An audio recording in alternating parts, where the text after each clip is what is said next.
Bharat news, हर खबर आप तक।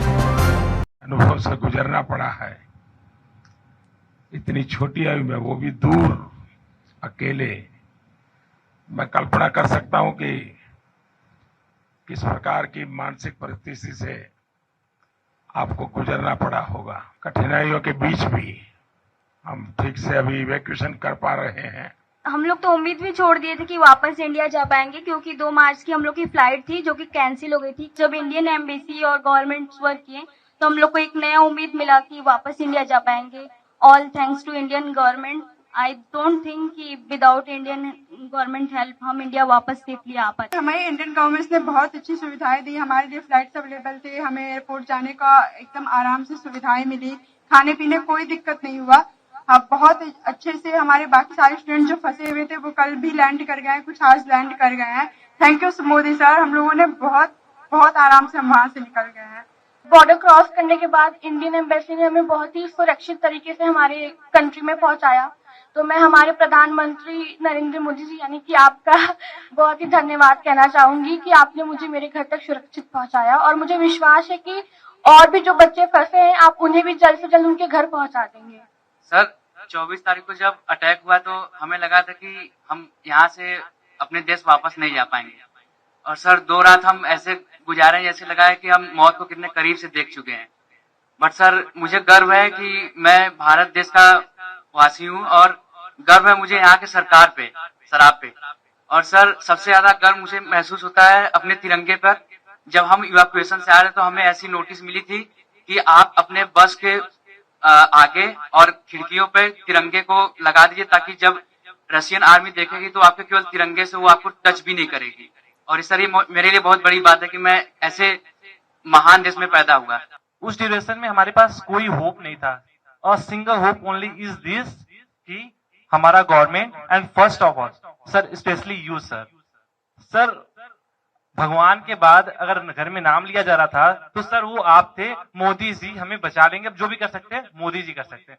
अब इससे बड़ा हम कुछ कह ही नहीं सकते सर। पेरेंट्स अब होप खो देते हैं सर, क्योंकि हमें बचाने के लिए हमारे पेरेंट्स कुछ भी कर सकते हैं, पर उस सिचुएशन में sir parents can't do anything, and that time they are all wishing from God and they are always, I have no word sir.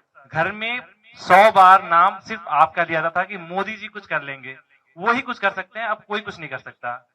First of all I would like to say that पहली बार हमने Indian झंडे की ताकत देखी। हम जब बस पे जाते थे तो करीब 25 चेक पोस्ट हमें मिली जहां पे हमारी चेकिंग हुई, आर्मी अंदर आई, बट उन्होंने छोड़ दिया हमें, मतलब हमारे फ्लैग को देके छोड़ दिया। इवन जो अदर कंट्रीज के बच्चे थे, नाइजीरियन, मोरक्कन, वो सब हमारे झंडे को यूज करके वो लोग वहां से बॉर्डर क्रॉस कर रहे थे।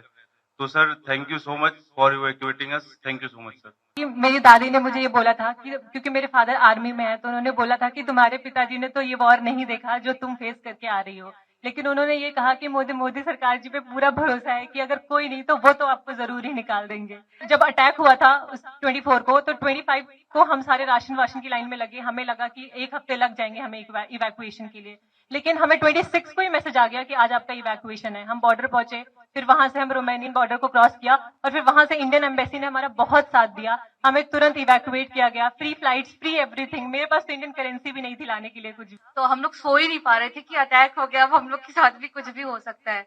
और जब हम लोग स्टडी के लिए गए थे उसके जस्ट 1 हफ्ते बाद मेरे पिताजी का देहांत हो गया।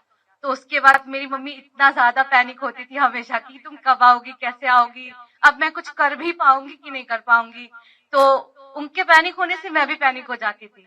तो जैसे ही उनको पता चला कि सरकार ने इतना इंतजाम किया है, आ जाऊंगी, जैसे ही उन्होंने मुझे देखा, आपको इतनी दुआएं दी हैं कि आप हमेशा खुश रहे, आप हमेशा जिए। उसके बाद हम लोग को जरा सी भी दिक्कत कहीं भी महसूस नहीं हुई। हमारा इंडिया इतना अच्छा है कि हमारे फ्लैग के जरिए दूसरे नेशंस के लोग निकल रहे हैं। तो thank you so much sir, thank you so much. हमारा देश मजबूत हो, इन सारी समस्याओं का समाधान उसी में है।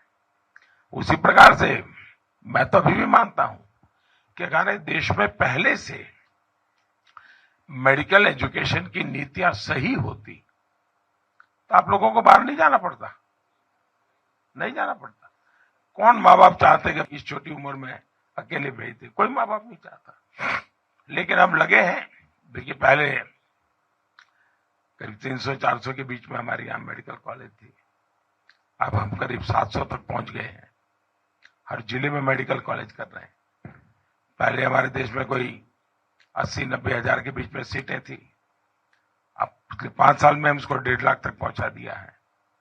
यूपी में भी नए 2100 विद्यार्थियों के लिए सीटें बनाई है।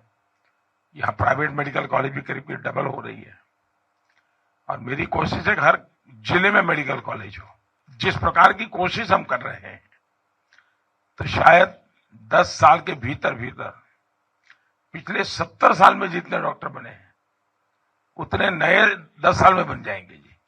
इतना बड़ा काम हो जाएगा, तो फिर बच्चों को बाहर भी नहीं जाना पड़ेगा, मजबूरियां खत्म हो जाएगी, परिवार को भी टेंशन नहीं होगा। तो मेरी ये कोशिश है।